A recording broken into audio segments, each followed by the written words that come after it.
So I'm the CEO of Gela, co-founder of Gela, and my CEO role is pro bono. It's unpaid. I do also do some other work for Gela, and that's delivering training where I'm using my experience and background to be able to deliver that to a range of professionals, parents, parents, and so on. So historically, I was a head teacher of a late special school in Lancashire, and had children aged 2 to 19, and all of our children had severe learning difficulties, found in multiple learning abilities, autism spectrum disorders, challenging behaviour, any or all of the above, and then nobody else knew quite what to do with. And we were a bit of a last stop shop really for lots of families. We did a lot of family support, support families. The only option really then was the residential specialist position. So that's kind of my background. I retired about 13 years ago. I relocated back to Swansea where I originally spent some time with my elderly parents.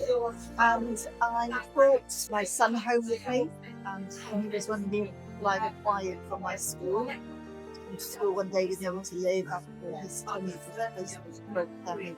For him, I learned to do things differently. So I had to learn about parenting because he had developmental trauma from a range of things that were concerned in his early childhood. And some of the things that I used to do that usually worked didn't work the same.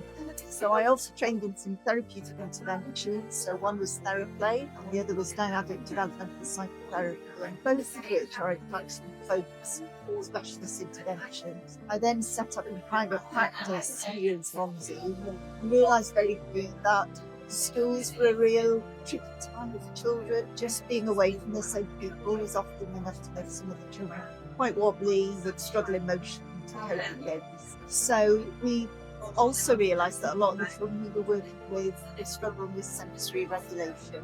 And so we decided we'd put together a course and see how that went.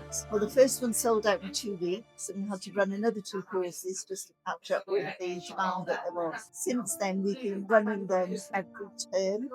We run an open course where people can buy a place on their £35 if they're a professional. We offer a reduced rate to parents, and people can come and do 2 online 3 hours each, and they learn about the underpinning knowledge and understanding, learn about the sensory system of 8 senses, learn about survival states, attachment patterns, and how those all interact. And then from that, we build on that opening knowledge to, in the second session, start pulling it all together to make sense of the child or young person that we might be working with in a professional setting, or we might have been our family with the parents, and look at how we can to support that child with their regulation. And then Adenith also runs projects in schools, helping schools to learn about things like sensory regulation. And we're available to schools or settings to buy us into delivering just to your school service setting. That would be helpful.